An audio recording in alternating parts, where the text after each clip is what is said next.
As day breaks at the World Center of Racing, the field for the first ever Great American Sim Race has been whittled from 240 on Tuesday night to 108 here on Saturday afternoon. Over the course of the next 7 hours, we will whittle that field even further, from 108 to the 43 men that will contest the first annual running of the PGR 500 tomorrow afternoon here at the Daytona International Speedway. For a lot of guys, for 40 of them anyway, their job is done until 4 o'clock Eastern Time.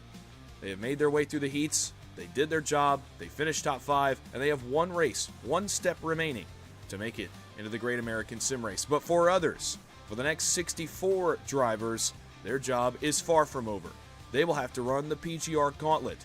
They will have to run through 2 races today in order to make it through the PGR 500, and not only that, they will have to start at the back of the 60-lap VRX Simulator Duels here in just a little bit. The field is getting whittled down. It's time to set the 43-car grid for the Great American Sim Race. Good afternoon, ladies and gentlemen, and welcome into Daytona International Speedway for today's running of the Last Chance Qualifier events and later on the VRX Simulators Duels over the course of the afternoon here in Daytona. My name is Dawson Wise, and we welcome you high above the World Center of Racing as we get you set for the first 2 races of the afternoon, the Last Chance Qualifiers, the last opportunity for some to race their way to the duels to even have a chance to race into the PGR 500. I will welcome my co-host. I'll have several throughout the afternoon as we get going through today's events. First off, it's a man, quite frankly, with a unique experience here this afternoon. He'll be broadcasting with me here for a moment. He'll have to jump right in the race car, and go to business here in LCQ number 2 in just a little bit. And then it's none other than Austin Green, the driver of the 87. And Austin, look, a bit of a unique scenario here for you. You get to watch LCQ number 1 from high atop the racetrack. What do you expect for this race? What do you expect for your race? Surely to be a crazy afternoon of racing as we set the field for the VRX Simulators Duels. It certainly will, and good morning, just about good afternoon, everybody. Excited to be here, and you said a unique experience, but I've got my notebook out, Dawson. I don't know what to expect in these 2 LCQs, but I mean, I think for the first one here, really this might be kind of the trend in both of them. If you actually look at the roster, the names, it's not as much of the guys that you've seen kind of already make the feature, or the guys that we saw be super aggressive in the heat races. It's kind of the drivers that you know for being a little bit more tame, a little bit more consistent, and you don't see as many teammates that are going to have the opportunity to link up in these last chance qualifiers. I think what that's going to do is keep the racing a little bit calmer for a little bit longer, but we know that things are going to ramp up at the end when you start to realize that your last chance to make the PGR 500 is in these last chance qualifiers. Well, let's remind you here very briefly, because we did have some events the other night in terms of the qualifying for the PGR 500, and let's go ahead and make it fully official. The front row for tomorrow afternoon's PGR 500, and on the pole, it will be Ethan Eckert with a time of 49.107 seconds. He will lead the field both to the green flag here in duel number 1 in just a little while, as well as tomorrow afternoon's 500-mile Great American Sim Race.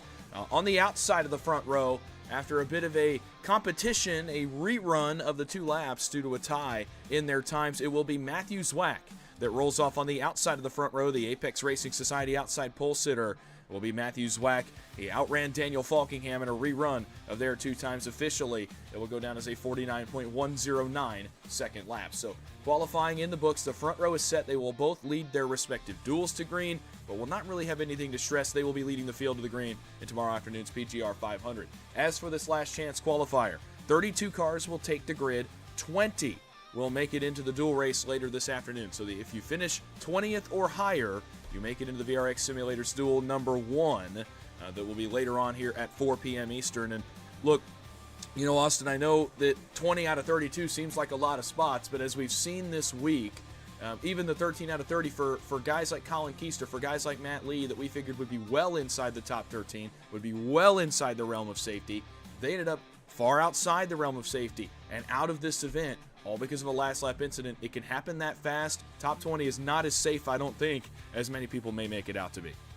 It's really not. I mean, it's Daytona International Speedway, right? We know anything can happen at any moment, and once that white flag's in the air, it's all bets are off. If you get wrecked on that last lap, your chances could very easily be over if you get passed by 20 cars in total, obviously depending on where you're running at the time. But I just think that this is really going to be about trying to keep your car clean and trying to stay up front. You don't want to be one of the guys that has to try to scramble to make it into one of those top 20 positions by the time that we get to the last 5 laps of this race or so. And you said some of the big names that missed this. We still have some big names that are in this LCQ. I mean, I was looking more at my LCQ, but even this one here tonight, a couple of the McCullum Motorsports drivers, they're going to be trying to sneak their way in. Christopher McCullum, Mark Von Dell, watch for them to be dangerous. Jacob Emery, Aaron Roth, Stephen Miles, one of the Nightmare eSports drivers. But you've got a lot of names that, again, you'd think you would have already seen lock themselves into the duels, but only 5 positions out of the heat were able to do that. And so here this afternoon, we're going to see a lot of guys getting desperate to try to make the PGR 500.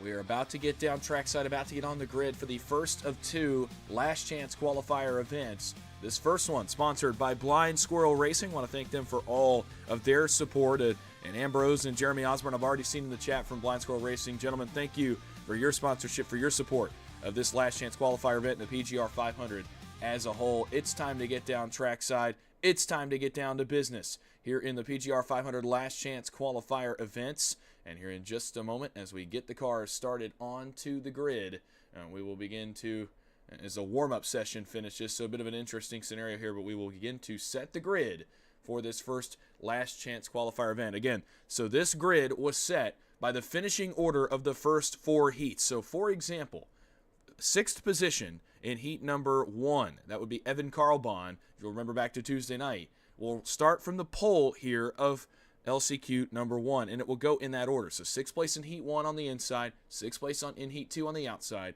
it'll be 6th place in heat, 6th place in heat 2, 6th place in heat 3, 6th place in heat 4. Then starting 5th, there'll be 7th place in heat 1, 7th place in heat 2. You get the idea, so on and so forth. That's how we will set the grid for this afternoon. That's how you will see it lined up on your screen. Let's get into it. The starting grid for Last Chance Qualifier race number 1 of the PGR 500. On the pole is going to be Evan Carlbon. He finished 6th in heat number 1. He will lead the field to green here in LCQ number 1. To his outside, Julio Villalobos Jr. finished 6th in heat number 2. He will start from 2nd. The 6th place finisher from the 3rd heat, George Jewell, will start from 3rd, with Tobias Matheson in the 4th heat, 6th place finisher starting from 4th. Row 3, Chris McCullum, heard Austin talk about him. He'll roll from 5th. Tanner Sims will roll from 6th. Row 4, Nick Martinez Jr. from 7th in the 48, and Jason Wallet in the 23 will roll from position number 8. Row 5, J.R. Miller in the 78, and one of the bigger name entries in these LCQs, the defending Coca-Cola iRacing Series champ Parker White rolls from 10th. And I'm having a little bit of issues with scoring here, Dawson, so I'll let you continue things through as we look at the stacked field here for LCQ1. Yeah, row 6 going to be Mark Von Dell in the 59 and Landon Velicki in the 62, one of our broadcast partners this week. Row 7, Anthony Trippi in the 84 and Yakov Kirsanov in the 13. Row 8, Johnny Shade in the 28 machine alongside Ron Morris Jr. in the 76. Row 9, Sean Rogers will line up from 17th, and Thomas Bennett will go from 18th. Rounding out the top 20, Keaton Swain and Derek Farr. 21st to be Jacob Emery on the inside of row number 11 with Dalton Meelam to his outside in 22nd. Aaron Roth will roll from 23rd with Stephen Miles back in 24th. Zach Novak, another Coca-Cola iRacing Series driver, he'll roll from 25th with Adolfo Delgado in 26th. Row 14, Brian Hennings in the 74, one of the strongest cars in his heat, will go from 27th. Michael Lockwood back in 28th. And on the final row of LCQ number 1, it will be DJ Thomas in the 19 and Nick Seipel in the 21. So 30 are on the grid. There were supposed to be 32, but 30 are in. 20 will make it to the VRX Simulators Duels in just a little bit. The race info changes just the slightest bit for this race. 30 laps to the NASCAR Next Gen cars, 100% fuel and unlimited tires are the same, but no fast repair from here on out. You're on one and only car for the LCQs, the duels, and of course tomorrow afternoon's feature, fixed setup, and an overtime. Those rules are the same, but no fast repair is available. Your 2 lives have been cut to 1 here at Daytona over the next day and a half. All right, it's time to set the 43-man field, and it all starts with Last Chance Qualifier number 1. Evan Carlbon, the Hotspot Chevrolet, brings the field into the Geico restart zone. Let's get a long day of racing underway. Green flag, we're racing at Daytona.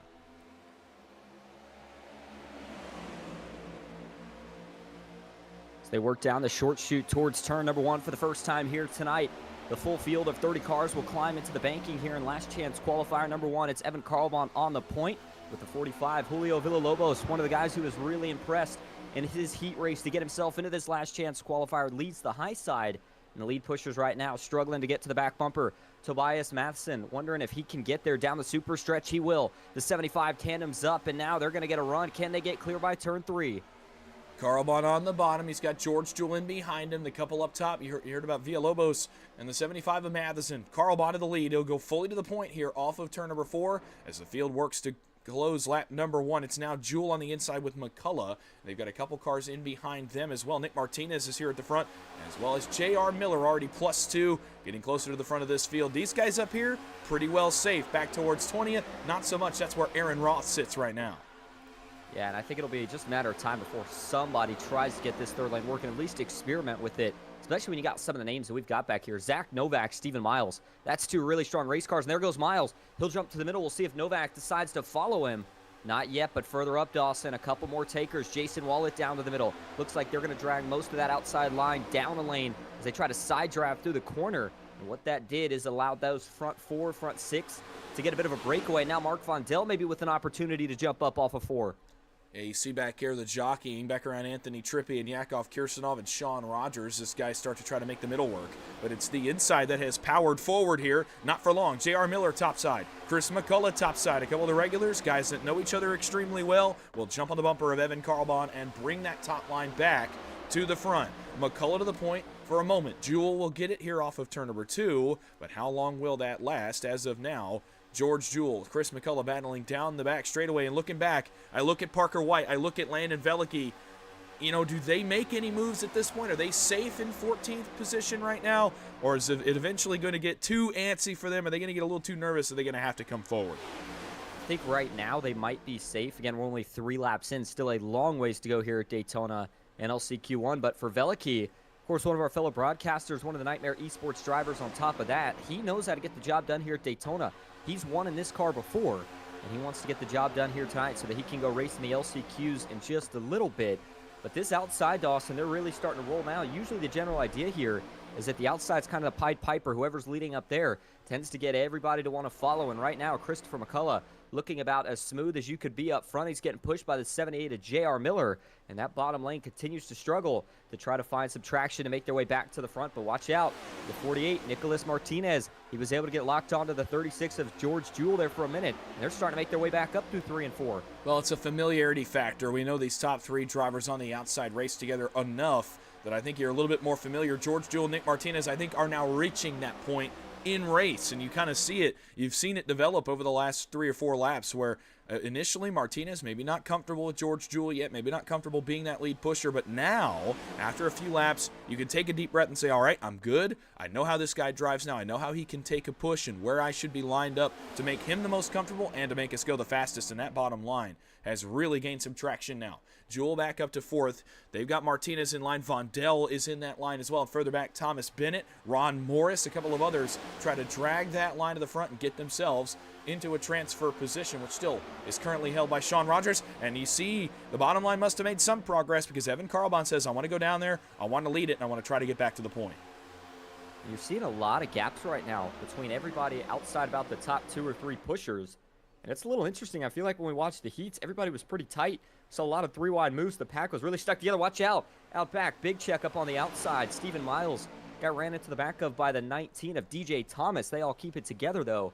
And we stay green. But, you know, Dawson, I was just getting ready to mention with all these gaps, we really haven't seen that many checkups yet. But we know as the race goes on, these guys are going to start to close those gaps back up. We'll see more runs being taken as we're going to get one here. Somebody trying to shoot the middle into turn 3. Will Wallet go? He's looking. Yeah, it was Sean Rogers that went to the middle. Kirsanov's going to go with him, but Wallet and Anthony Trippi, the two that kind of fired off the last run through the middle, unfortunately that time, no dice for them. They're going to stay in line because now they're in a little bit safer position. They don't have to utilize the middle, and they will stay up top in behind Landon Velicki. Oh, man, almost a big moment up front as Tanner Sims dropped to the inside of the nose of Evan Carlbon, and those are the moments I kind of talk about a little bit, Austin, when you're inside the top 20, and especially, you know, when you're Sims and Carlbon. Look at this. They're going to rock it all the way to the front here off of 2. But when those moments happen inside the top 10, and you know all those guys, if you just make it around 30 laps, you're all in, you're all racing later, it's got to get very nervous as a driver. Now Trippi to the middle, Rogers to the middle, Kirsanov to the middle, and all of a sudden it's a party in the middle lane on back from Anthony Trippi.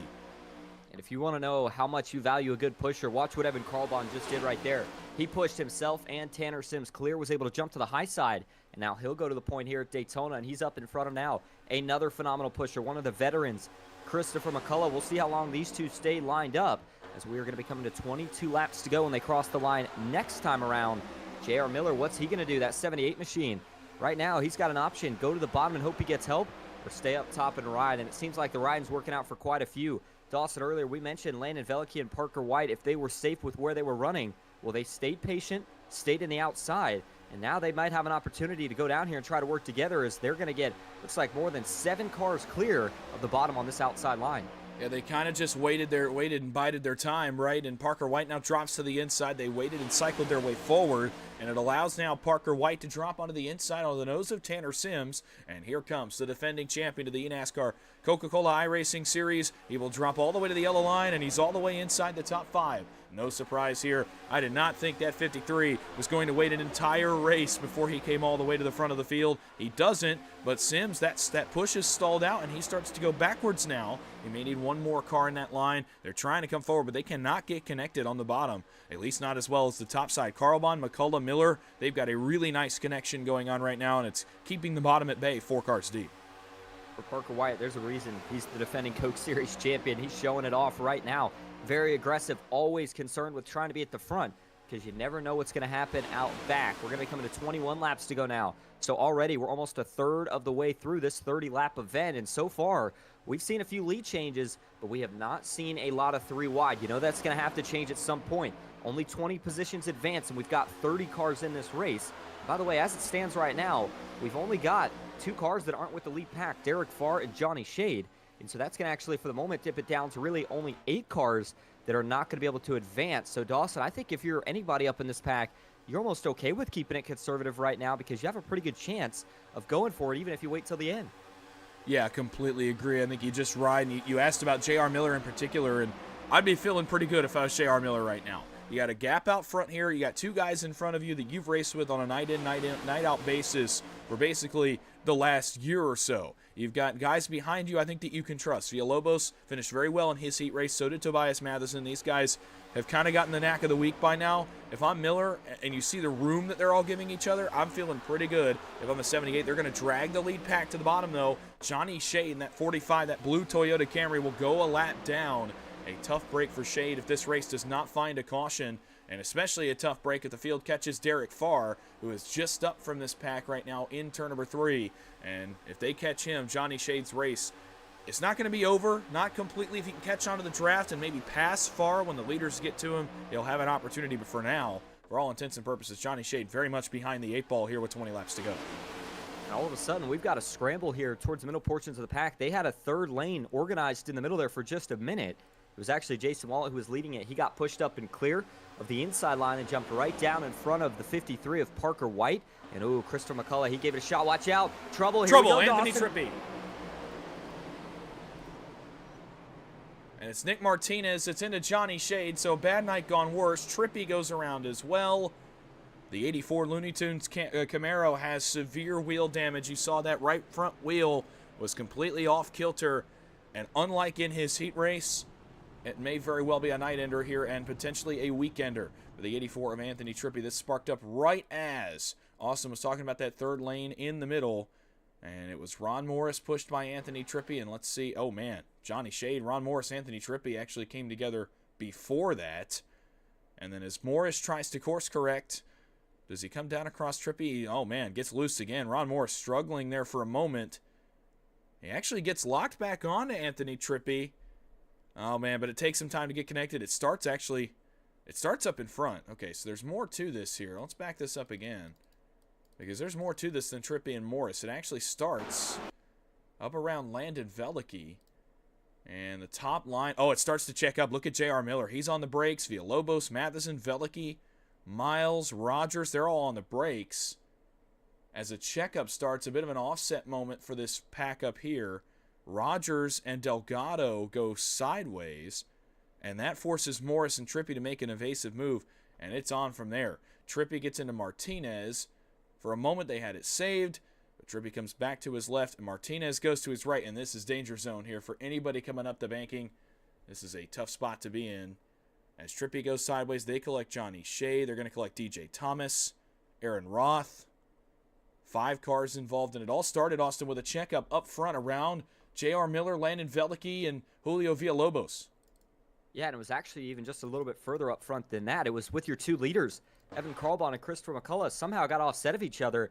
I was watching it back, and it looked like as they came off of turn 4, they were pretty good, but then all of a sudden, Chris starts to get a little bit offset to the left of Evan, almost as if he was either looking for some air to try to cool the motor down, or if he was considering making a move. Either way, he just kind of stays in that spot. Eventually, J.R. Miller gets a run, and when he gets there, it just leads to a massive stack up that eventually works its way all the way back to these guys in the middle of the pack. And when you're 3 wide, there's more lanes that can have an issue. And watch it again there as Landon Velicki gets put to the middle, and then the 84, Anthony Trippi, just nothing he can do once he gets hit again by Martinez.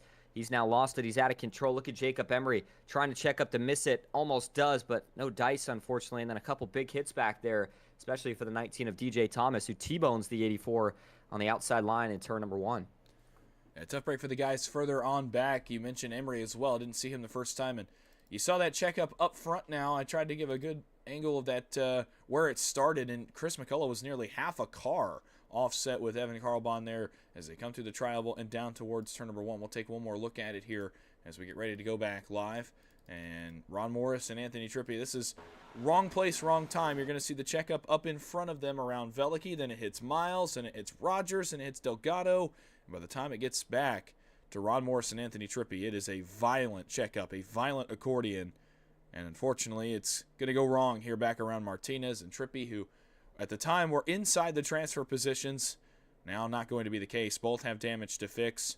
Delgado had quite a bit of front-end damage on his car as well. The 16 was completely punched in on the front. And here you see Thomas in the DraftKings Camry and Aaron Roth in the 57 come flying in as well. That's what brings out our first caution of this first LCQ, and now unfamiliar territory for the guys sitting on pit road as they have to now fix damage. There's no fast repair available. You have to try to get it repaired and come back out and contend that way. And for Anthony Trippi, it may very well be a day ender. We'll see. For the 84, we wonder about Nick Martinez, who continues to sit on pit road. We wonder about Jacob Emery, who continues to sit on pit road. Everyone else that was involved, Shade, Thomas, and Delgado, are all off pit road with damage fixed. But for those three, now their afternoons get just that much longer as we line up 1 to go. 15 laps to go when we go back green. Carlbon, Wallet, McCullough, Miller, and White, the top 5. Villalobos, Sims, Matheson, Jewell, and Miles, the top 10. So the field gets flipped just a little bit. And looking back towards those transfer spots, again, like guys like Nick Seipel and Brian Hennings and Keaton Swain, who weren't in them 5 minutes ago, congratulations, you're in a transfer spot. But with 15 to go, the race cut in half. Austin, the aggression, the desperation is only about to start to pick up. Yeah, it certainly is. And, I mean, if you think about the guys involved in that wreck, this is going to be a pretty deep hole that they got to try to dig out of. Even if they get the damage repaired, you got to try to get back up here inside the top 20 with 15 laps to go, and everybody else is fighting for the same transfer positions. So I think really the two most aggressive battles on the racetrack are going to be the guys right around the 20th position, and then, of course, up front for the lead, because while it's not as much as it was to win the heat races, there are still payouts here tonight for the winner of these LCQs. I believe it's $30 each. We'll go ahead and get confirmation on that in just a little bit. But the point is, if you're up at the front, Dawson, how do you kind of weigh that? You want to get that extra $30, get your entry fee back so that you can kind of play with house money for the rest of the weekend, but you don't want to get too aggressive and cost yourself a chance to advance any further. Well, it's kind of, advantage Carlbon, advantage Wallet, advantage McCullough, where you're already in the front. You kind of are ahead of the field. You don't have to make any kind of big desperation moves. You can kind of hang around and say, all right, well, if we get to the white flag and we're all still leading, here's how we're going to play it. You communicate it with those guys. All right, if we have an opportunity not only to not miss the race, or to still make it in and not miss the dual race here later this afternoon, but jockey for the win a little bit, then you're going to communicate it with those guys. All right, here's how it's going to play out. We're going to all go off of 4. It's all bets are off as long as we're not going to fall out of the top 20. For guys further back, like a Seipel, a Vondell, a Bennett, Novak, at this point, you have to think about going to the middle if you want to win. Really, you're in such a danger zone back there. You almost want to go to the middle regardless. Green flag is in the air. 15 laps to go in LCQ race number 1. It's a huge jump. Probably one of the better jumps of the weekend for Evan Carlbon as he jumps immediately to the nose of Jason Wallet. Out back, Landon Velicki went bottom to top as well. Wallet going to try to push. In fact, he's going to just take the run, and that was probably smart. If Wallet had hit the back of the 78 right there, we could have had calamity in turn number 1. Wallet may get all the way to the lead, but he will choose to stay on the yellow line. It'll be Evan Carlbon in the 78 that goes to the point down the Daytona Superstretch. I think for Carlbahn, and we've seen this a few times actually so far this week, is you want to get enough of a jump to the outside, but you don't want to get too big of a jump because of an issue like what we saw right there. Wallet, phenomenal move though. Good heads-up driving. That's going to put him to the point. McCullough looks high. Wallet's not able to block. He'll stay low now with Parker White. It's Christopher McCullough who's getting ready to get a push here from the 78 of Evan Carlbahn as they work into the tri-oval. Parker White, when he gets this lead, Dawson, I think that's going to be a very, very tough driver to get around. But Jason Wallet, the College Series driver, trying to see what he can do here on the high banks of the World Center of Racing. Yeah, Wallet and White, certainly two of the more experienced, two of the more apt here on the bottom side. And boy, they are linked up. They've got a great connection right now. McCullough and Carlbahn struggling a little bit to get fully tandemed up. It's a pair of tandem drafting. Ooh, out back, almost some problems around Nick Seipel. Oh man, they're still trying to have some problems back there around Seipel and DJ Thomas and Mark Vondell. Everybody gets through it okay. Into turn 3, McCullough, Carlbahn topside, Wallet, White still on the bottom. It's Miller and Sims that have filed in third. Look at J.R. Miller. This is one of the first times we've seen aggressive side drafting in this race. We've seen the line come down, but we haven't seen it be quite as aggressive as J.R. Miller just got in turn 3. And that just tells you the desperation, the antsiness, the intensity starting to pick up even here at the front as guys realize that their spots may be on the line. But did you see how effective it was? I mean, he pulled that 2-car of Tanner Sims all the way back, probably about 2 or 3 car lengths from the back bumper of Parker White. That really broke up that line for a minute, gave this outside a chance to make another charge at it. But Parker White continues to fight, continues to push the 76 of Wallet, keeping him up front while also maintaining just enough temps to make sure that he can cool down when he needs to in the corners. Eventually, Dawson, we get to a point where guys are going to have to start trying to take right rears. At what point do you start trying to split anybody that goes down the side draft to see if you can go further towards the front? I mean, it's got to be in the next 5 laps, I would think, at this rate. If you're back around Mark Vondell, if you're back around DJ Thomas, I mean, you got to start thinking about doing it here in the next 5 laps because it takes time, it takes energy, and it takes the right dancing partners to get those kind of things to work, even if you're going to grab a guy's right rear. In this car, you can't do it by yourself unless you get lucky and that line kind of, what I like to call, comes back to you when they go back to the wall off turn number 2 or turn number 4, and they kind of they hang that middle guy in the sucker hole, and you get a little bit lucky. If not, you're going to have some dancing partners, even against the safer barrier. If you want to grab a guy's right rear, split him out, you're going to have partners that want to do it as well, especially if you do it right before the entry of the corner. If not, you're just going to go backwards. You're going to be the one in the sucker hole. At that point, it's going to work against you. You may be very well out of this. I mean, we're at the point in the race with 11 laps to go.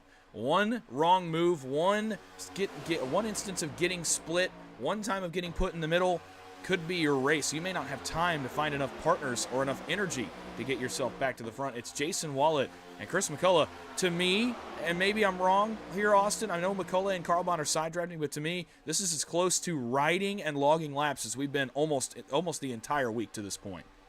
It really is, because in these next-gen cars, side drafting it's pretty normal. It's something that you understand if you're up front, you have to do to maintain that lead. As soon as you see the inside getting a run through the corners, you drive down on their door, get a little bit of a side draft, and then go right back to the top once that momentum starts to die out. So as you said, Dawson, kind of just something that they do occasionally here. Nothing really out of the ordinary, but going back to that third lane and getting it formed up, it's almost kind of like speed dating at 200 miles an hour. You go up top, you get a partner. If you don't like them, you got to ditch him pretty quickly and try to find somebody else. Otherwise, you're not going to be able to make any progress towards the front. I'm looking back, though, and I still see Zach Novak, Steven Miles together. Miles has some damage on the front end. Now, he's got the 62 of Veliky in front of him. I think if there's 3 cars that maybe try to make a move in this, Dawson, it might be those 3. But again, you have to ask yourself the question, what are you willing to risk? If Veliky, Miles, maybe even a couple others decide to go to the middle here and try to find the win at the end of this race, and they wreck out, they may be trying to go back and say, man, what if I would have just rode around? I would have been guaranteed into the duels. But at the same time, you got a shot to go up here and steal $30 before we get on to the duels later. Well, and remember, it affects starting position in that race as well. Now, granted, those races are going to be longer. They're going to be 60 laps instead of 30. But it affects your starting position.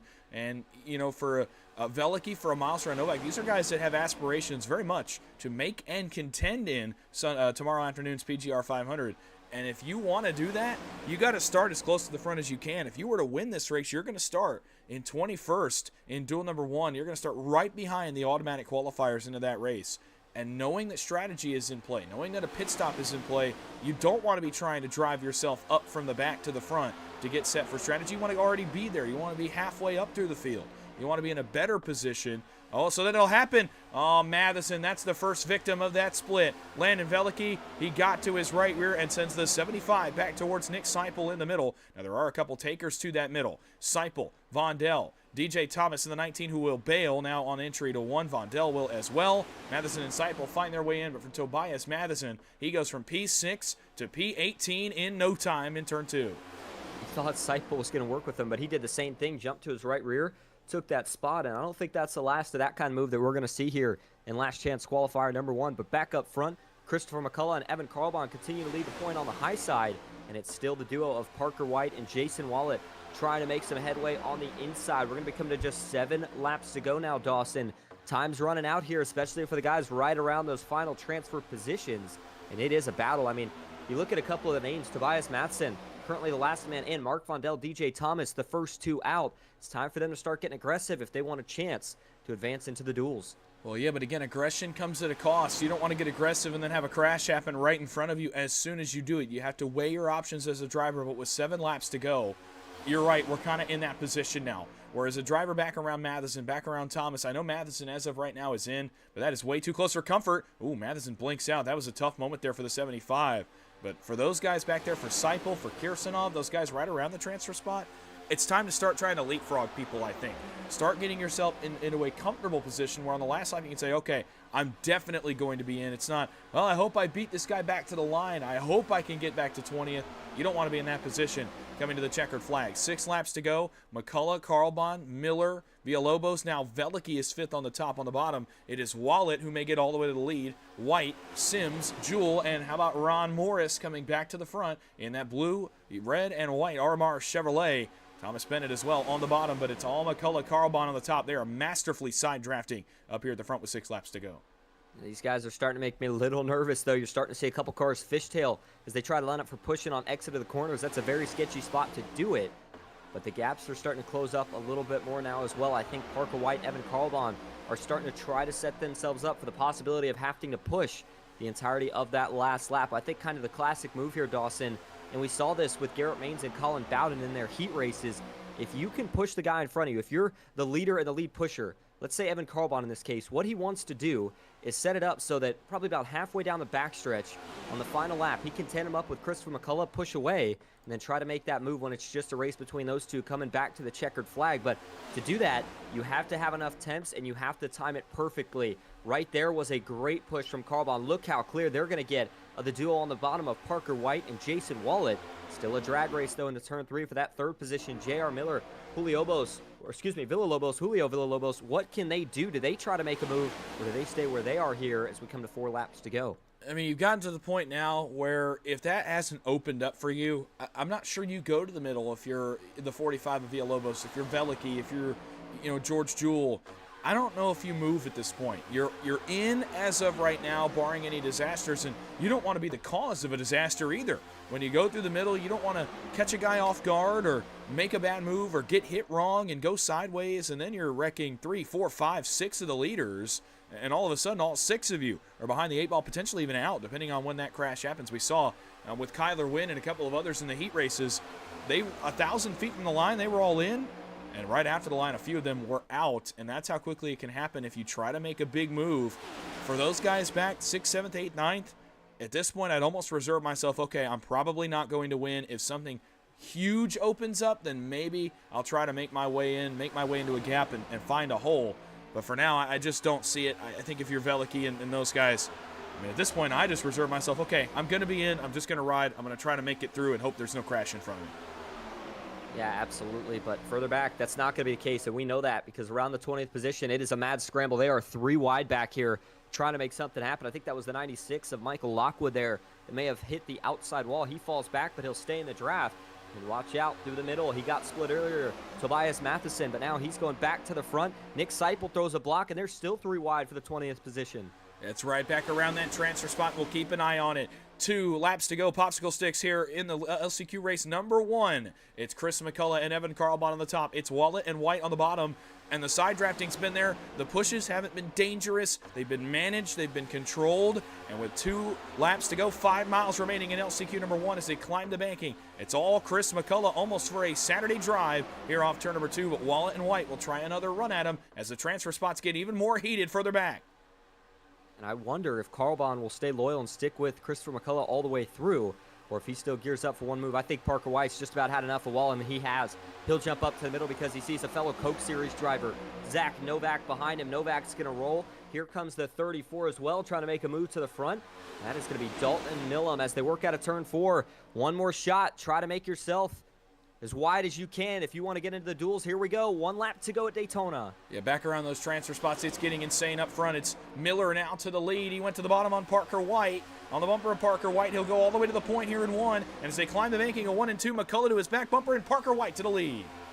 Oh, man, Parker White, what's he going to do, though? Is he going to bring Novak clear before he jumps up? Looks like he's got it, but will he stay low or will he go high? One further back's going to jump up. Looks like that may have been Dalton. Now Novak's going to leave Parker White. They all work up to the high side of the racetrack as they work into turn 3 for the final time in LCQ1. Novak with Dalton Millam on the push. Miller went to the bottom. He'll get hung out. No help back to Parker White. They crash in the back around the transfer spot, but it may not matter in the top 20. Off turn 4 for the win. Here comes Millam. Here comes McCullough. It will not be enough. Zach Novak wins LCQ number 1.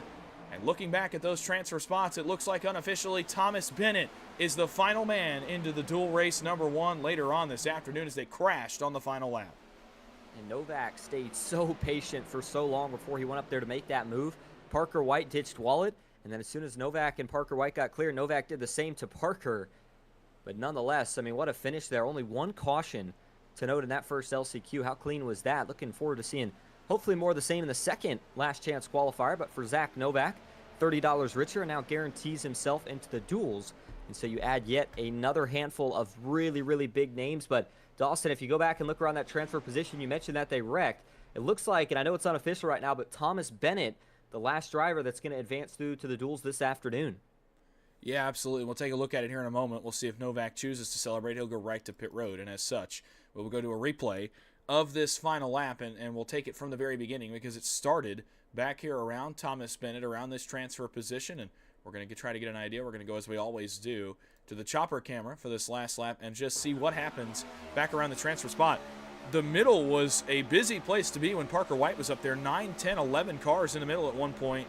But into turn 1, you're going to kind of see this middle spark up again. Morris, Rogers, Roth, and they wreck here closer towards these transfer positions. It actually might be out back of these guys. Ooh, contact there, Roth and Thomas. All no harm, no foul. And it starts to kind of spark up here off the banking of turn number 2. Ooh, George Jewell. Something happened to the 36. He checks way up in front of Thomas Bennett. And is he going to get into Ron Morris as well? He is. And these guys, there's not enough real estate for as many cars as they had. Morris starts to get turned. He goes up on the bumper of Thomas. And then I think the wreck actually is going to be out behind them. It even may be beyond 20th position, but it was guys that were in the transfer spot. Let's see here, going into 3. I saw him start to crash into 3.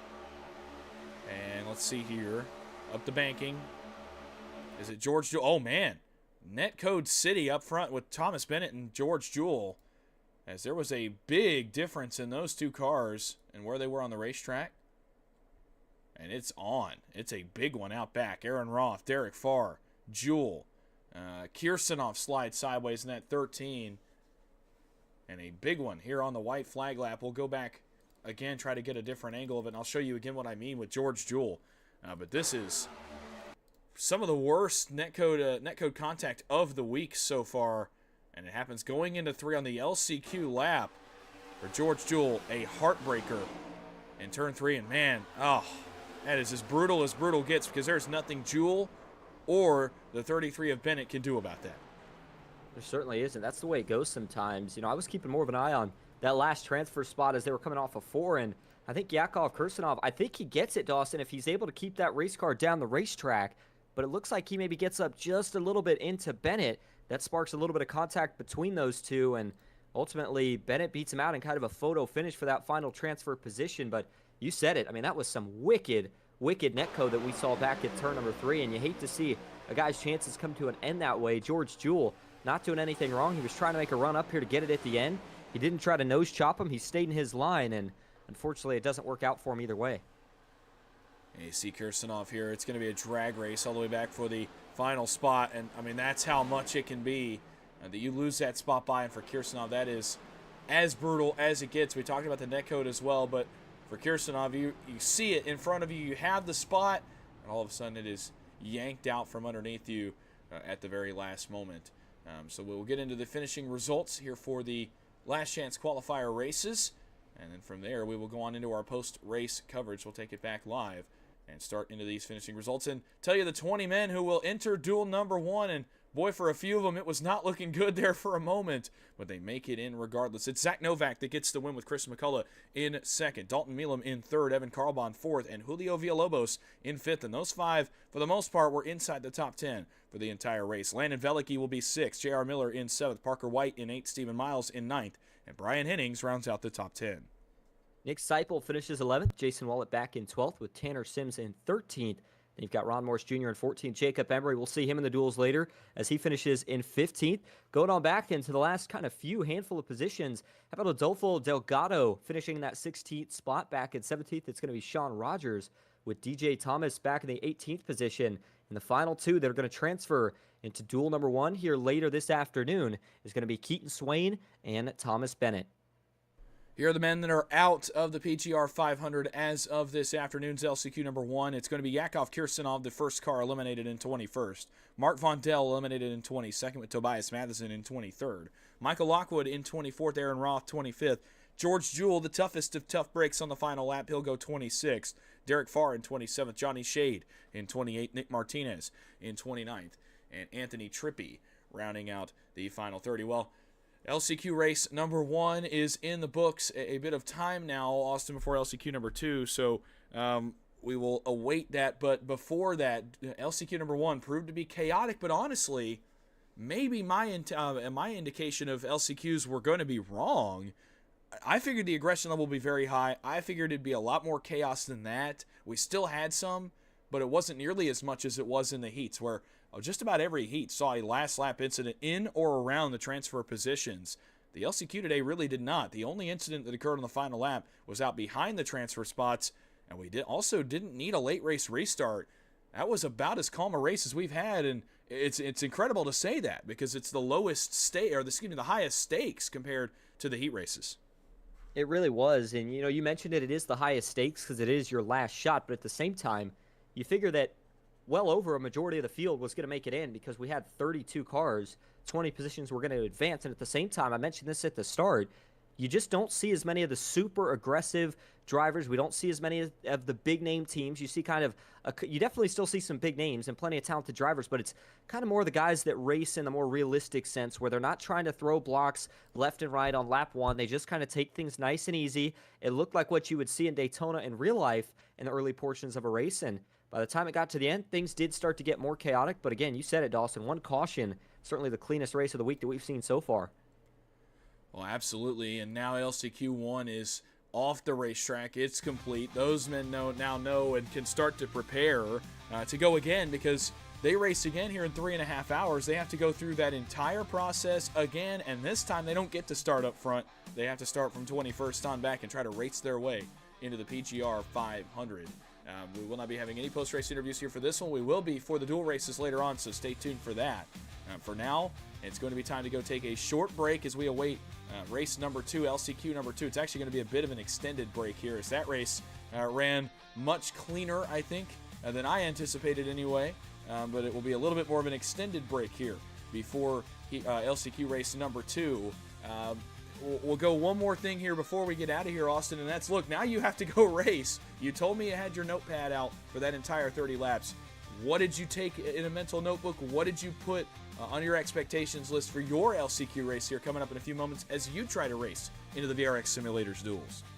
I think the 2 biggest things I probably got from that, Dawson, is number 1, you got to stay up front, and number 2, the big move may not be worth it, because a few of the drivers that we saw try to make a few big moves didn't work out too well for them. A lot of guys were not willing to take that risk, knowing that they were already locked in by just running inside the top 20. And if you want a shot to win it, you're going to have to be near the front at the end. I think the easiest way to stay at the front is, of course, starting up there. So we'll have to see what happens. I'm excited. I know all the other drivers in LCQ2 are excited as well.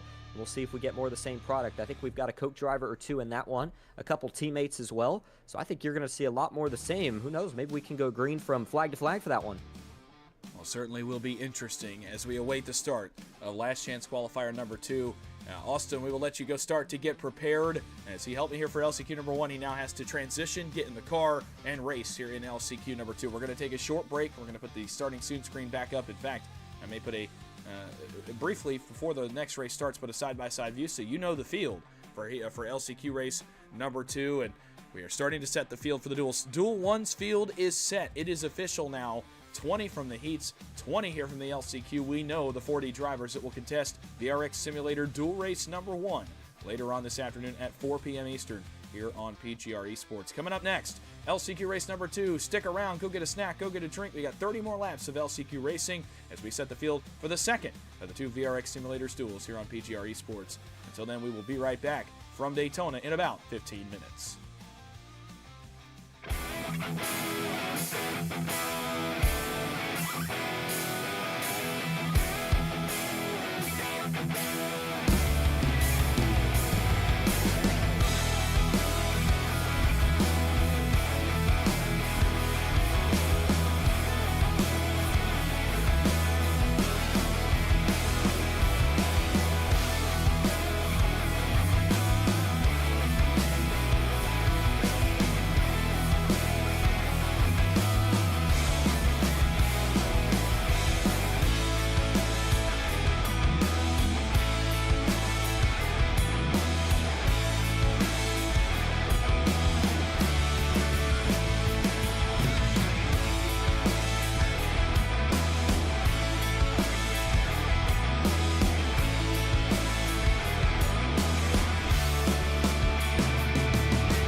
Good afternoon once again from Daytona International Speedway, the world center of racing, as we get you set for the second and final last chance qualifier as part of this week of racing in the PGR 500. Over the next 30 laps, we'll now know the 20 men advancing to VRX Simulator's Duel number 2, which will take place at 5:30 p.m. this evening, right back here on PGR eSports Network. We just got done with an action-packed Duel LCQ race number 1 that saw Zach Novak, the eNASCAR Coca-Cola iRacing Series driver, go to victory lane, and 20 drivers advance into the Duel race. And look, what an action-packed afternoon it's going to be. It's already been in the first 30 laps, and now 150 laps still to be run this afternoon as we set the field for tomorrow afternoon's running of the PGR 500. My name is Dawson Wise, back with you again. Might be back with you here this evening as well, depending on how the results of a certain man here in LCQ number 2 do turn out. But before we get to any of that, I want to introduce my co-host here for race number 2 of the LCQs, and it's none other than Matt Metler that's joined us here at PGR eSports before. And Matt, number 1, I don't think we've gotten to do a race here just with the two of us, so certainly a fun experience there. But look, an action-packed race number 1 at times was very calm, a long green flag run, some crashing at the end, but nothing up around the leaders. And I feel like that's what we can expect here for Duel race number 2. Guys at the front, I think they know what's in store here. I think they know what's on the line here. I don't think we're going to see quite as much jockeying as we did in the heat races earlier in the week. I agree with you 100%. You know, last chance qualifier, this is the last opportunity you have to make it in to those Duel races. Obviously, the end goal, the end game, a PGR 500 championship. But to your point, the last race, certainly it may have not had all that high-octane action at the front of this thing. It was calm, cool, and collective, and I think that's the main mode we're going to see here, to your point. You know, these drivers understand what the name of the game is here, and it's not necessarily to win. While that'd be great for momentum, it's all about making that transfer spot And I think that's going to be the tone we're going to see echoed here in race number 2. And some big names here in race number 2. Let's remind you again, if you were not with us for Last Chance Qualifier number 1, let's remind you of everything we know up until this point, how we got here to LCQ race number 2.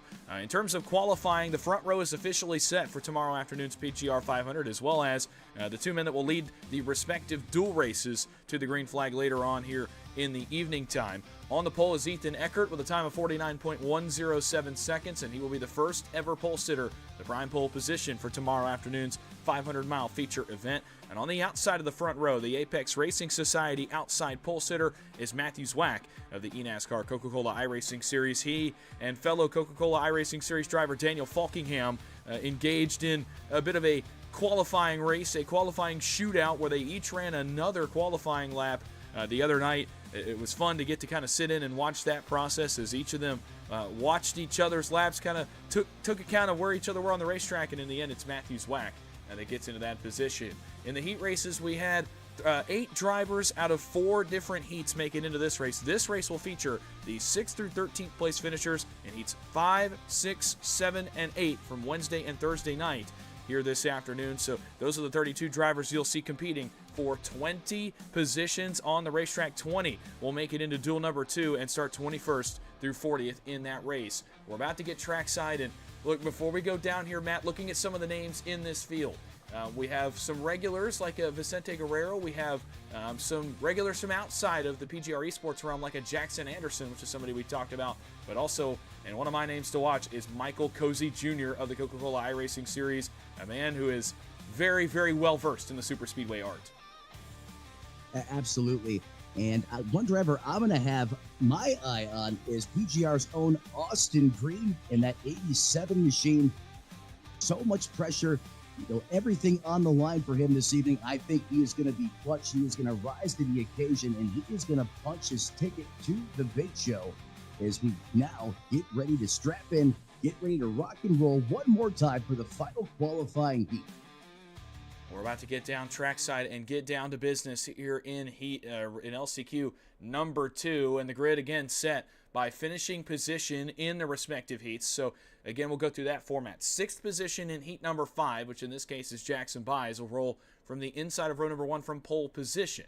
The outside of row number 1 is set by 6th position in heat number 6, which is Austin Green. Heat number 7's 6th place will be 3rd. Heat number 8's 6th place will be 4th.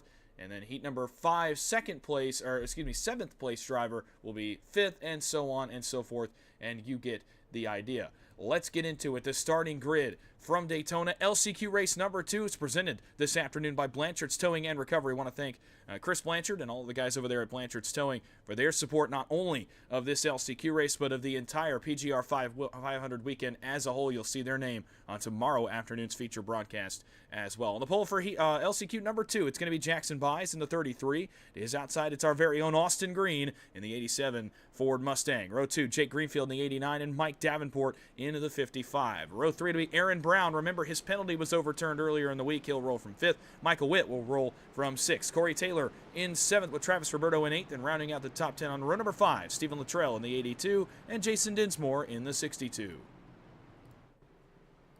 Starting in that 11th place position as those Dawson, could you take over, please? My screen is giving me a case of the monkeys. Yeah, no worries at all. Row 6 will be Morgan Cook in the 51 and Jackson Anderson, as we talked about, in the 83. Row 7, Devin Maines in the 5 for the U.S. Army, and Robert Wagner in the 17. Row 8, Jordan Slater in the 92 and Joey Preeb in the 31, with row 9 being Money Racing veteran Kenny McCullough Jr. He'll roll from 17th, and Brandon Parsons in 18th. Row 10, Michael Brown and Devin Sprecher in the 26. Row 11 is where you'll find Michael Cozy Jr. in the 99, along with Jeremy Osborne in the 41. Vicente Guerrero will roll from 23rd, Chad Dulaban in 24th. Row 13, Dalton Steele in the 23, and Tanji DeCock in the 54. Row 14, Zach Clater in the 27, and Carl Lingle in the 30. Row 15, Evan Gilbert in the 22, and Joey Masowicz, who gets in by the thinnest of margins in 30th. And on row number 16, it'll be William Daniels in the 18, and Alan Martin in the final position in this race. 32 cars will start. Let's get a very brief look at your race info, and I'll note one specific thing that's different. Again, Cup Series cars, 30 laps, 100% fuel, and unlimited tires. That's all the same. And overtime, fixed setup, that's all the same. The track, Daytona International Speedway, is the same. but no fast repair available. You have one car available to you really the rest of the weekend. This race, the dual races, and tomorrow afternoon's PGR 500. It's time to get underway. 30 laps in the second last chance qualifier. The final chance to set the fields for the grids, or the duels later this afternoon. Green flag is in the air. Jackson buys Austin Green. We're racing at Daytona. In the air on the loud pedal, climbing up the gearbox for the first time here at the big house. And it's lean Austin Green on the high side, getting a big time push there as that bottom lane's going to surge ahead as we fire through the turns 1 and 2 complex for the first time. And thundering down the backstretch now, it's still a side-by-side drag race. Austin Green gets to the lead. Bai is going to combat him here on the inside. Green has help up top from Mike Davenport, a duo that know each other very well. And on the bottom side, it's Baez and Greenfield, two of the more surprising drivers from their heat races. Baez goes to the lead. Aaron Brown third in line. Baez will now clear up. Will he get on Austin Green's bumper? Yes, he will. He will jump to the outside, and it's the Subway Camry to the lead as lap 1 will be complete at the line. It's all eaten fresh at the front of this piece right now as we have third lap officially in the books here. 30 the scheduled distance. And you can already see that outside lane starting to get some of the troops on the high side of the racetrack. In fact, that outside lane now has the biggest advantage we've seen thus far under green flag conditions here in the early going. The bottom lane, led by that Camaro, getting a big time push there from that 89 machine of Jake Greenfield. Buys off into turn number 3 with Austin Green on his back bumper. Green, obviously one of our own here at PGR eSports, and a guy who has been confident all week. He's very confident in this race car and looking to make his way into VRX Simulator Dual Race number 2, which will take the track at 5:30 p.m. Eastern this evening. And for these guys in the LCQ, certainly a tall task to race from the heat race into this race, into the dual race, and that's just even to have a chance to make the PGR 500. It certainly makes life a little bit more stressful for these guys to have to run the gauntlet and race twice here today. On the inside, Greenfield, Aaron Brown, they are separated, but they are holding tough here at the front of the field, and that's because there hasn't been much of a side draft presence for the top. They haven't had to because the bottom has not gotten close enough. Greenfield is 4th on the racetrack, and that's the first car in the bottom line. It's still all Buys, Green, Davenport, and now make it Michael Witt 4th up top. Michael Witt 4th on the high side of the racetrack as that high lane continues to show the way. Just as I say that, here comes the bottom lane. That Camaro's getting a big time push. He's got a face full of it coming off of the quarter as we fire down through the Geico restart zone. Another lap comes off the board. 87 now is going to administer a big push to the top shelf where Mama likes to hide the cookies as a John Force special firing back off into 1. Well, Austin Green has to do a little bit more work than he's used to. Now Jackson Buys will bring the top lane down, but it's only to actually block the advance of Jake Greenfield and try to pick up that lane. Ooh, almost a little trouble out back. There is going to be trouble out back. It's the 62 that goes sideways and into the outside wall, and it's going to be the first caution flag of LCQ race number 2, and it's Jason Dinsmore in the 62 that goes for a slide, and for all intents and purposes may just be him that's involved in this one, and good on the field for getting past that one. That looked like for a second it was going to be big. Let's go back and take a look. He may have gotten a little help here from Jackson Anderson in the 83, who pins him to the outside wall. Trying to go 3 wide. The move doesn't work. Let's take a look here off of turn number 2. The field rocketing 2 wide, and as 2 wide turns to 3 wide, the real estate runs out pretty quickly. And there you see Anderson. He gets to Dinsmore's right rear, and Dinsmore's going to try to close that gap, and it's too late by the time he does it. He closes across the nose of Anderson, and Anderson can only go so far. He goes as far as the wall. They actually make it work, but when Anderson hangs a left off the outside wall is when he gets into Dinsmore, and it is all on from there. And look at the field try to scramble behind them. Amazing job, great situational awareness by the rest of these drivers. Typically, when you see this pop off at Daytona, you can automatically assume you're going to have multiple cars involved as Jason Dinsmore kind of put himself in a bad spot there as we go take another look here on the PGR instant replay. We're going to send it up to the top shelf and take another look at this as we roll it back.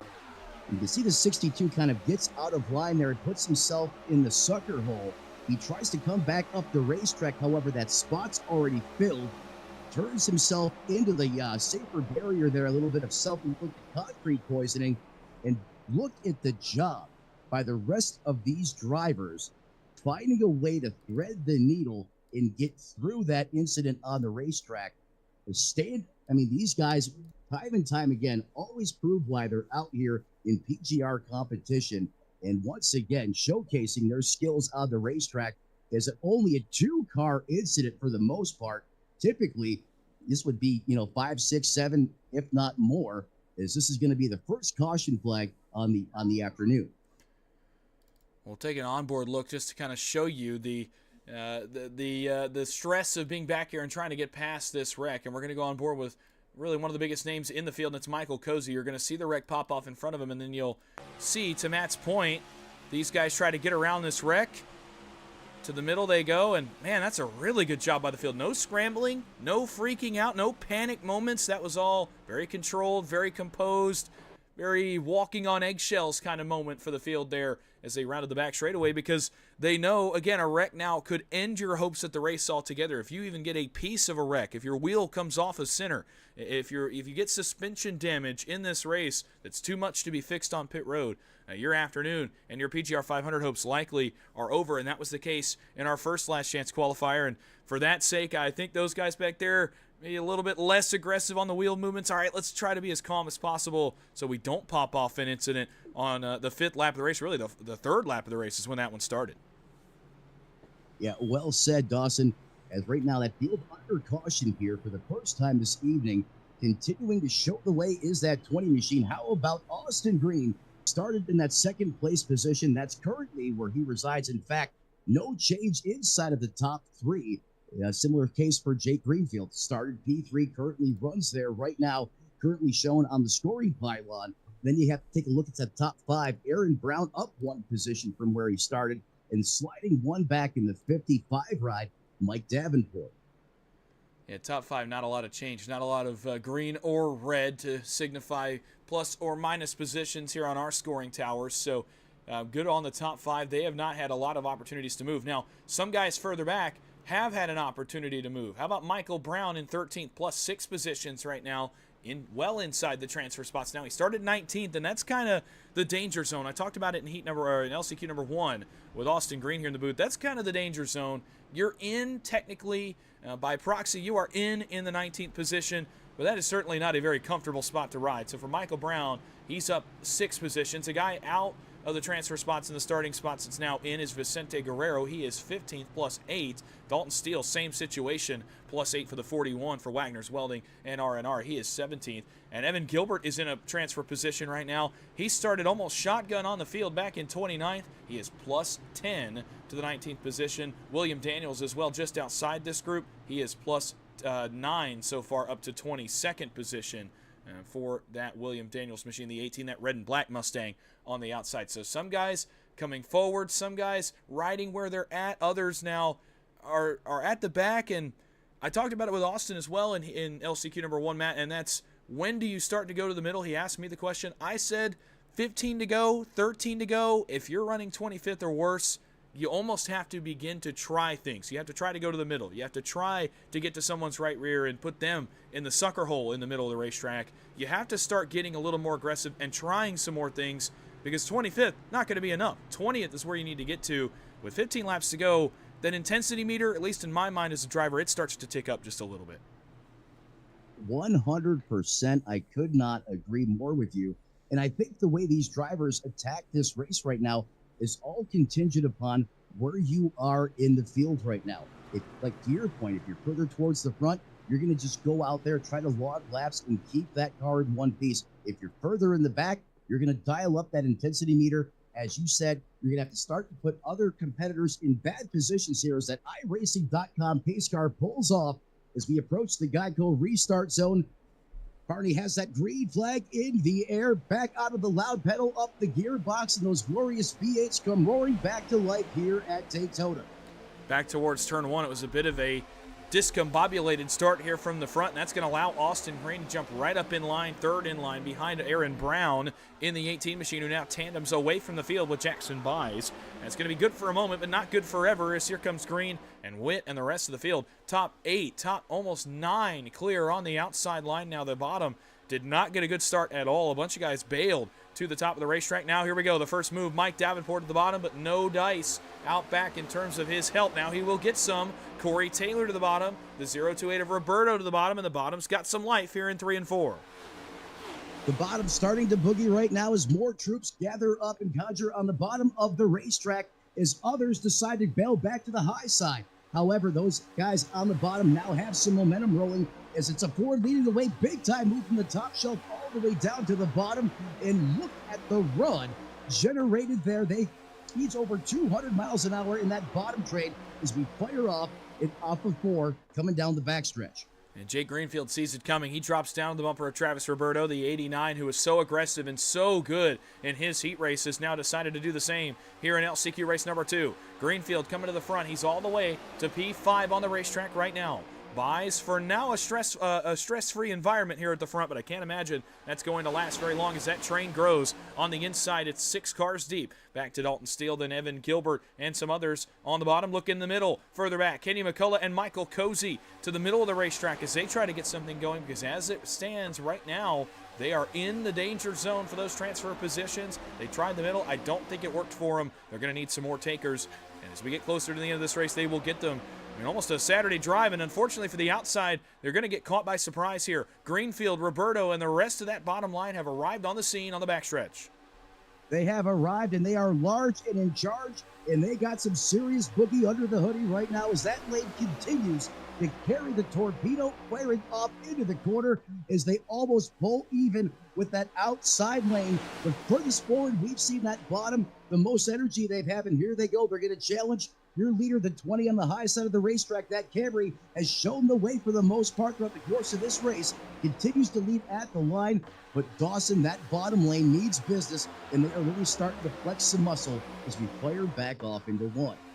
Well, and it's really interesting. I'm not sure if it's he doesn't want to go down inside draft for fear of something happening, or if it's maybe some restraint here from Jackson Buys waiting for the right moment to bring that outside line down, as we've seen all week, and park that bottom line and kill their run and send them backwards. They have not yet opted to do it. They really haven't had to, and so I wonder if it's a little bit of restraint from Jackson Buys, realizing, okay, I don't want to do it too much. I don't want to do a little bit too much over the line here and get myself wrecked, get myself hung out in the middle, get myself hung out on the outside. I don't want to jeopardize my position, so I wondered between, does he just not want to do it? Does he feel comfortable where he is? Does he feel comfortable allowing Greenfield to come alongside him for the lead, or is it more restraint from the Subway Toyota Camry? And it seems like right now it's option number 2, and he's got 2 great pushers behind him, Aaron Brown, Austin Green. Buys in a good spot, but again, the bottom will rally. Greenfield, Roberto, and company coming back to the inside of the leaders. Buys will have a decision to make here pretty shortly.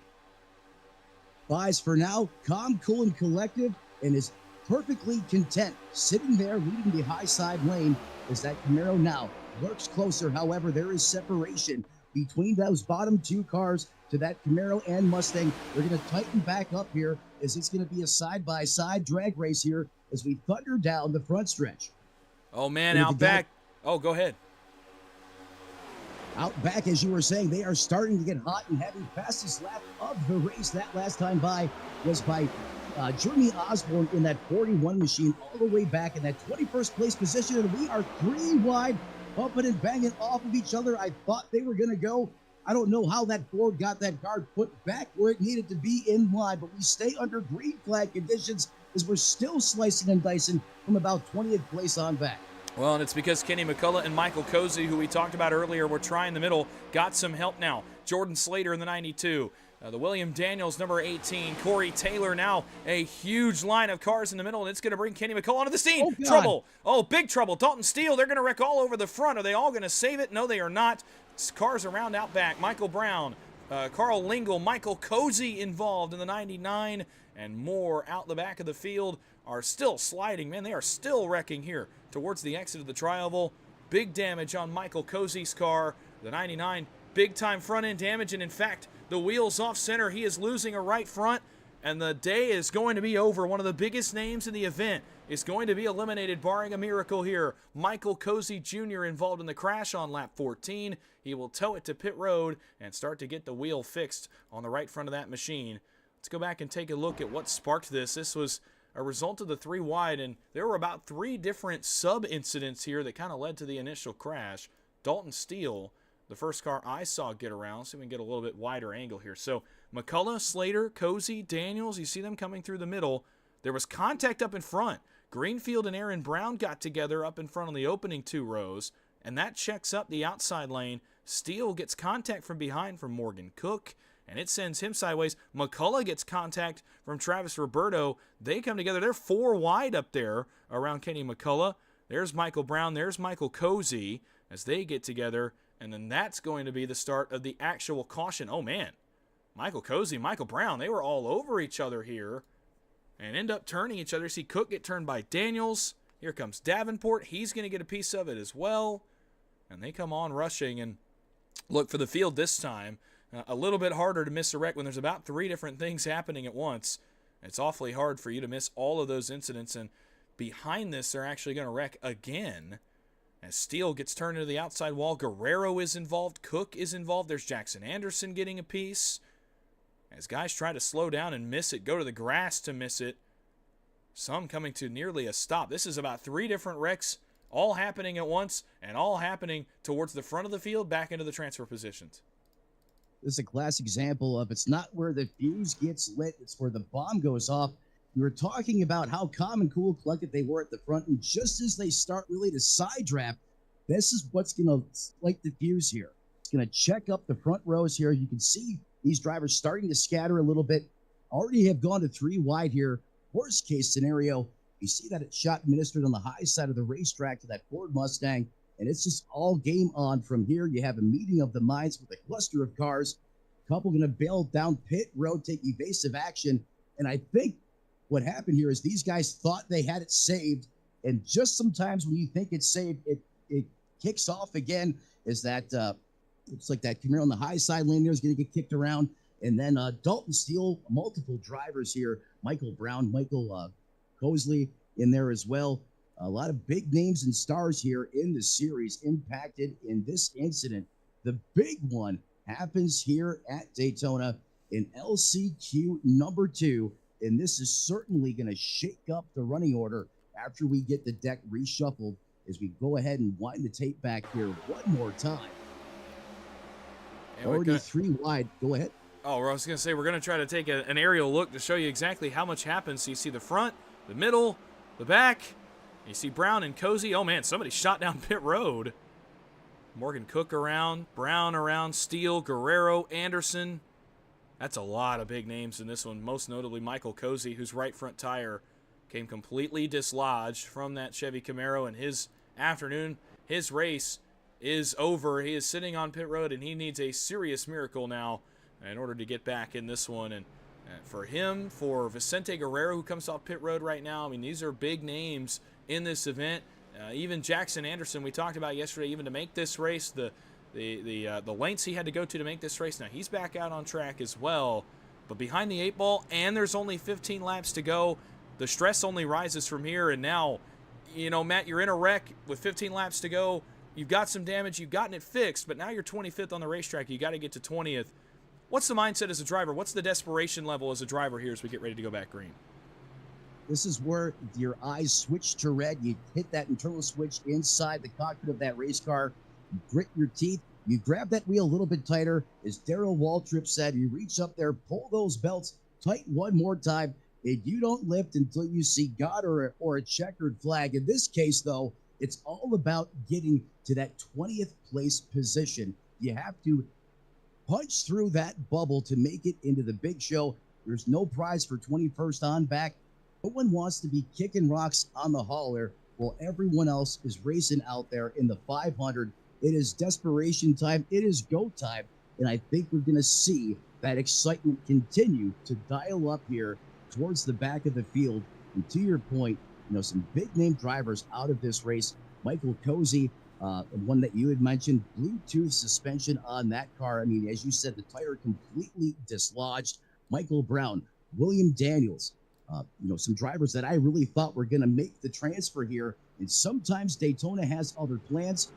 Now, opportunity for perhaps another up-and-coming star in this race, or in these upcoming races, I should say, as those lights go out on the pace car, which means we're going back to the boogie this time, Bud. Yeah, look back at guys like Zach Clater and Corey Taylor and Alan Martin, who all ran well in their heat races, to maybe take advantage of that incident in front of them now and get into the dual races later this afternoon. Green flag back in the air, 14 laps to go at Daytona. Buys quickly right after the line, drops down to the bumper of Aaron Brown. He'll try to drag Brown, Green, and Greenfield with him, and they will all four pull away from the field. A statement move here by these top four cars, and they are driving away by 5, 6, 7 car lengths. Now, they will be caught. They are tandemed up, but they will be caught, and they're going to start to work their way towards the safer barrier, or will they? They stayed down for a moment longer, and if that second group, now led by Travis Roberto, now they get it figured out, but if they hadn't, boy, they were in danger right there. McCullough Davenport on the inside, further back, 8 rows deep in the field, but it's all Jackson Buys, and he's got his 2 dancing partners all race with him, and now Jake Greenfield joins them as well. Jackson Buys is being wise, leading the point here, carrying the torch at Daytona in that TRD-powered machine. Aaron Brown up 3 position, currently resides in that second place, while Austin Green, PRG's own, currently runs in third. Jake Greenfield rounds out fourth, running out your top 5, up 3 positions. Travis Roberto, as we now go single file, ripping the top shelf of the racetrack, and I think you can see what that big incident on the racetrack has done. These drivers have decided, hey, let's dial. Whoa, did you see that? Yeah, there was one car off back here, and I can't tell. It might have been Evan Gilbert. Oh, man, and it was. The 22 has clobbered the inside retaining wall and has gone right to pit road. He shot to his left off of 2. I mean, that was pretty well instant. I only saw about 1 frame of his race car going to his left, and that is almost fatal damage for the 22. His race now will likely be over as well on pit road. 12 laps to go. It's all Buys, and it's all single file. I'll tell you what, Matt, this throws me back to the mid-2010s and the 2021 Daytona 500. I mean, this is old school, at least for these days. This is old school super speedway racing, logging laps against a safer barrier. Hey, old school it is, but right now it's probably the safest it's been out there on the racetrack. Hey, you saw the lack of side drafting, as that can be a catalyst, as we've seen, to kicking off the big one here. Well, how do we basically make this as calm and as cool and collected as possible on the racetrack? Run 1 single lane of traffic out there, and that's what these drivers have elected to do. Is there's just 12 laps remaining in this last chance qualifier number 2. Jackson Buys continues to show the way. No change really right now, as all these drivers seem like they're content running where they are right now. However, at some point in time, we should see the intensity pick up near the back of this field, is currently the driver on the hot seat, Jackson Anderson, in that 83 machine, currently holding on to that 20th place position. You see, get a wide shot of the field as they climb the banking of turns 3 and 4 here, coming back 10 laps to go, and it's the calm before the storm that we always talk about with these super speedway races. And right now, Buys, I mean, this is a Saturday drive. It's a weekend stroll for the Subway Camry. He has not faced much opposition all day long in this LCQ race. He has flexed some muscle in this one as well. In terms of the decision of when to side draft, the moves on restarts, very confident, very calculated from Jackson Buys. He is on the money so far today on this Saturday afternoon as he looks to race into the second dual race. Austin Green, Aaron Brown there, very far. Look at how much room is being given here for the leaders. Aaron Brown almost a car length off Jackson Buys. Green almost a car length off Aaron Brown, and that is the case almost all the way back through this lead pack. You see all the way back to Dalton Steele and Tangi DeCock. They're the last 2 cars in line right now, 23rd and 24th. Every single one of the cars in the lead pack are single file as they roll through 3 and 4. Next time by single digits on the scoreboard. 9 laps to go. Again, we are just waiting for that intensity, the temperature to start to rise here at the front. Right, and to your point, it's the calm before the storm. This right now is like being in the middle of a Category 5 hurricane. In the eye, it is calm. But soon, the intensity is going to pick up quick, fast, and in a hurry. And before you know it, it is going to be all-out World War II style trench warfare here at Daytona. I mean, look at the separation in these cars right now. This is typically very un-Daytona-like. But again, this is what happens when you have veteran race car drivers on the racetrack that understand what the goal of this race is, and that is make it inside of the transfer spot. You place inside the top 20, you have an opportunity to advance. And how do you do that? How do you improve those chances? Just, hey, it's a Sunday drive out there right now. The big question on my mind, and I'm sure everyone else is watching, when do we start to see those moves being made further towards the back as we continue to run the top shelf of the racetrack? Buys in command here at Daytona, just 8 laps to go. It looked like Aaron Brown may have been cooling off the temperatures a little bit there, kind of preparing now for this last run of the finish as they start to push a little harder maybe, and in fact, they are going to get a little closer together here at the front. Now, not a ton of gap here, not a ton of closeness here between the top 5 or 6, but they are closer than they were a moment ago. Brown closes up to the back of Jackson Buys, now drops back off of him a little bit, so keeping the temperatures cool in the engine because he knows that run is going to come at some point. He knows these guys are not all going to run in line, run single file. And I look back around 12th, 13th, 14th position, Luttrell, Smrecker, Preeb, Osborne. Again, those guys are in as of right now, and even 12th position for Luttrell is pretty well comfortable. But if several of those cars behind you, if Masowicz and a couple of others and Martin and Clater start to try to come forward because they know they're in the danger zone, at that point, in fact, we're starting to see it now. As those guys start to come forward, that movement begins, and if you're back around that 15th spot, it's the danger zone, and you take it out on the nose of the guy on the bottom because, I mean, you're very much in a bad position now. You see that run. It begins with the 83 of Anderson, and look at these guys up top right here. I'm talking about the 00. I'm talking about the 39 of Clater. You're now in a very dangerous territory. You're exactly where you don't want to be always. That high lane almost came down and gut-checked that bottom lane. Barely maybe fit a sheet of paper between those two cars. They were so close together. You can see them now doing the Indy Snake as they're really starting to push hard. The 83 is going to really get the business there to the 43, to that Ford Mustang as they're trying to make ground on the bottom side of the racetrack. You can see the intensity starting to dial up now with just 6 laps to go.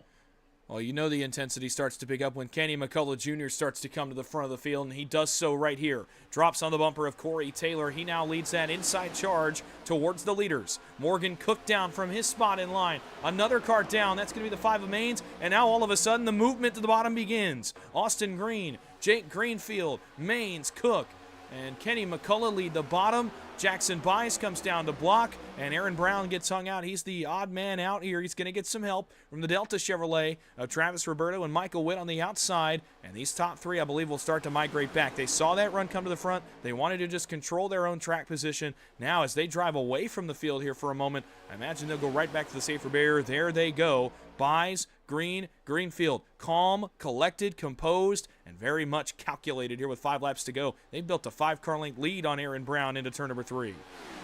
Impressive run breakaway for these top 3 cars that continue to lead the way. However, there's the separation, and here comes the rest of the high side of the racetrack to them as we've seen a bottom lane revolution here in the early going as almost everybody decided it was time to go to the bottom, as it's clearly go time here at Daytona.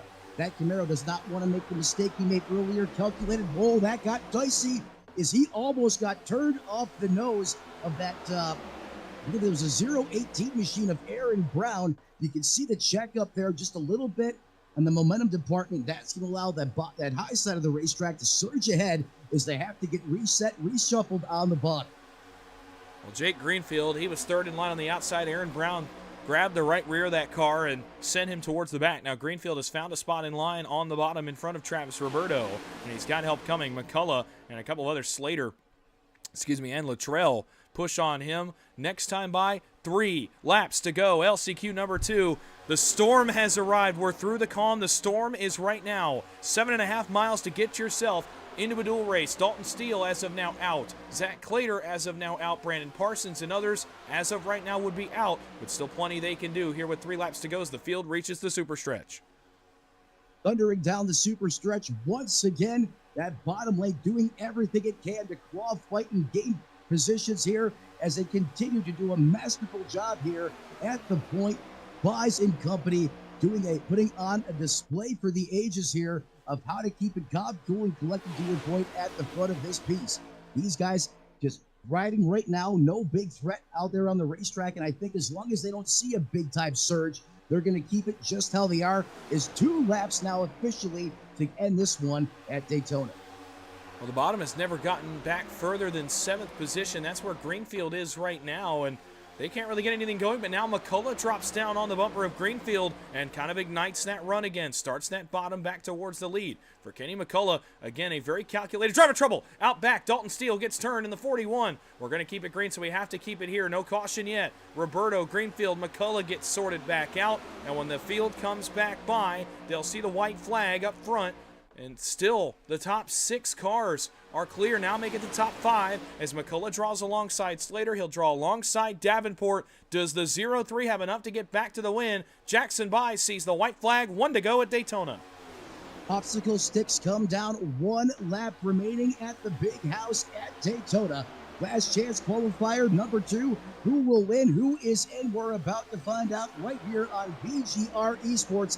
It's that TRD powered machine leading the way here, thundering down the backstretch for the final time. That bottom lane, they're going to give it another roll of the dice here. They're going to try. However, they are still 6-7 car lengths back as a big-time push from Austin Green. Here we go, side-by-side pass through the lead. The 18 gives an ill-timed push. I don't know how the 87 held on to that race car as he's going to grit his teeth, come off the turn for the final time, coming back to the start-finish line. At the line, it's going to be Austin Green. A big run up top as they wreck right at the line. It will not affect the finishing positions. They pile it up out back, but it's PGR Esports' own Austin Green that wins last chance qualifier number 2. Oh my goodness. Oh my. As Jackson Buys comes into our camera shot there.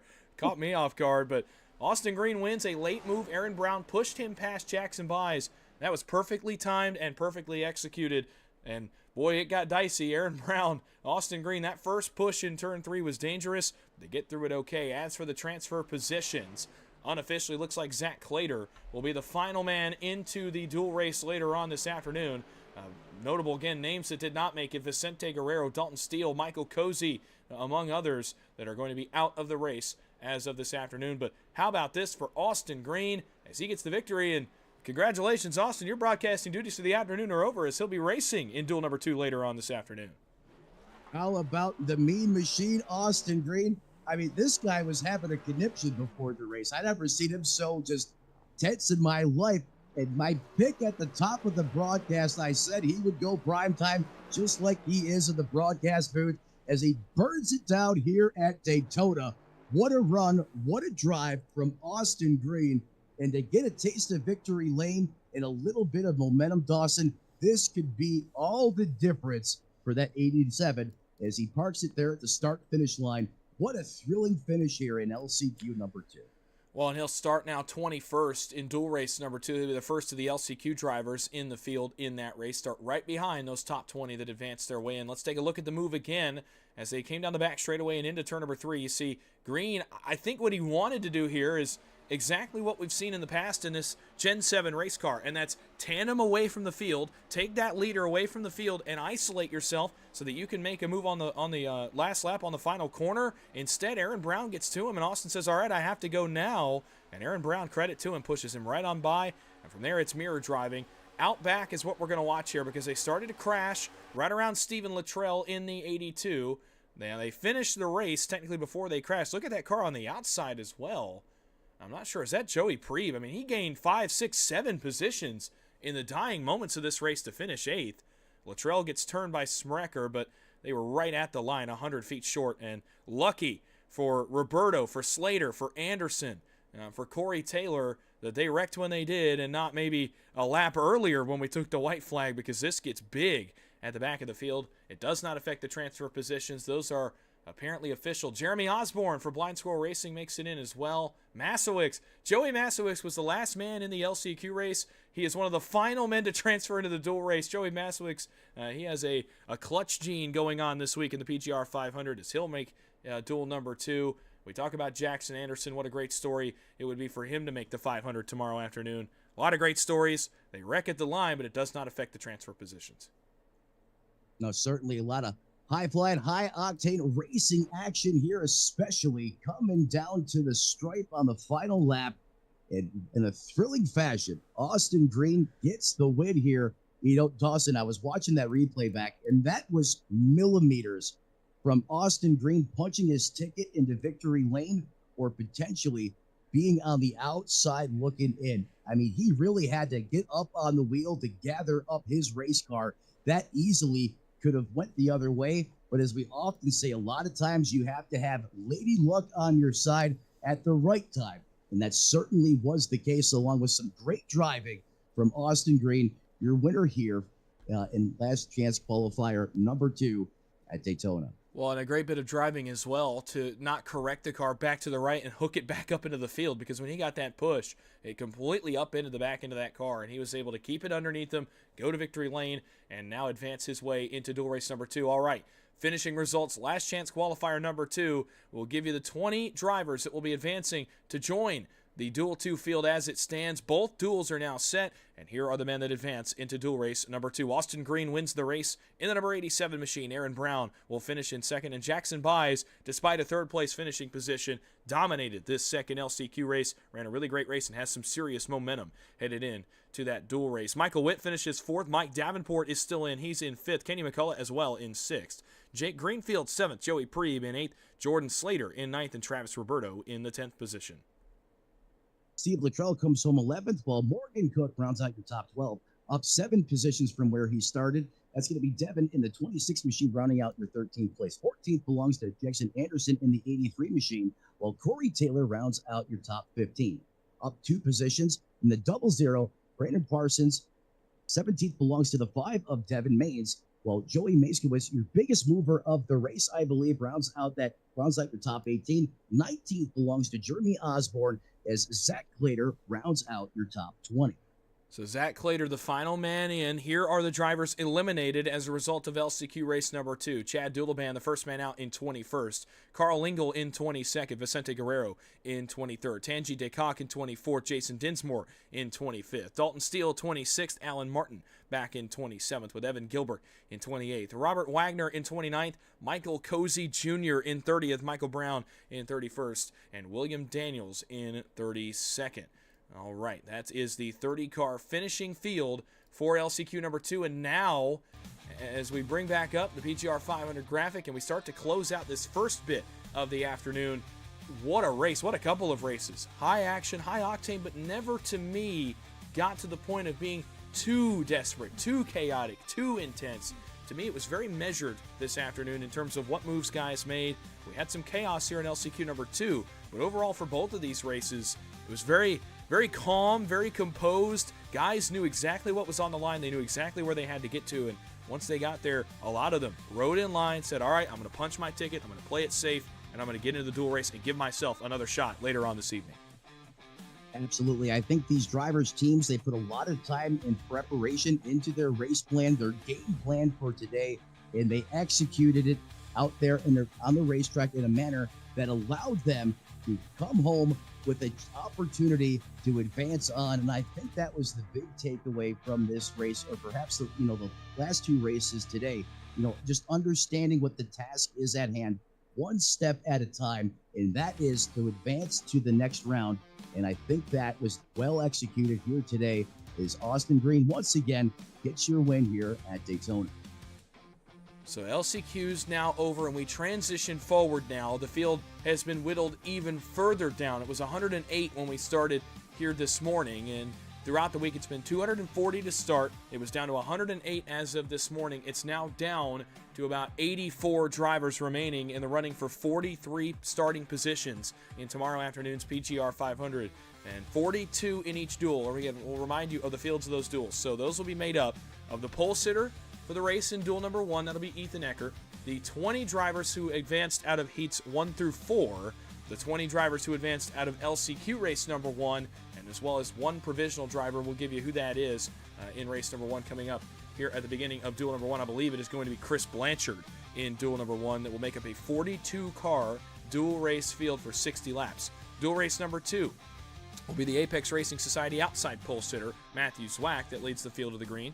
The 20 drivers that advanced out from heats 5 through 8, the 20 drivers that advanced out here from LCQ race number 2, and then the Jack Shack provisional driver will be Trevor Nosranoff this afternoon at 5:30. So 42 cars in each duel, going for 20 spots each. There will be a total of 43 cars that make up tomorrow afternoon's PGR 500, and by about 7 o'clock this evening, we will know exactly who those drivers are. And now looking forward, you know, if you're a guy that now has to run the gauntlet, Matt, say you're a guy in the LCQ that now has to go and run a duel, you have to basically take a break, go get something to eat, go get something to drink, and take a breather here for a little bit, jump right back in the car and go for another 60 laps. You know, mentally, how do you handle that as a driver? What do you think these drivers are going to be doing early in the duel race as they try to settle in and run the gauntlet, if you will, to get into Sunday's PGR 500? You know, that's a great question. And I think for a race car driver and even sim racers alike, they're going to say, hey, once they transition to that green flag, they want to stay out there in that rhythmic action on the racetrack. You know, as you mentioned, however, not the case. We have to take a break. Hopefully they'll be able to get a drink, stay hydrated, and then it's all about getting yourself refocused, I think, during the lull in the action. Just keep yourself in that same place that got you to these dual races. And then it's getting right back down to business, putting that game face back on and going out there on the racetrack and executing to the best of your ability and having, once again, a little bit of lady luck on your side. And hopefully at the end of it, you'll come out on top. As we know at a lot of times, hey, restrictor plate racing, we always say, hey, anyone can go out there and win. That's the beauty of it. On the other side, you know, it comes at a premium with that lurking big one. A lot of pieces to the story here yet to unfold. It was a pleasure being up here with you in the broadcast booth, and I look forward to working with you again in the future here really soon.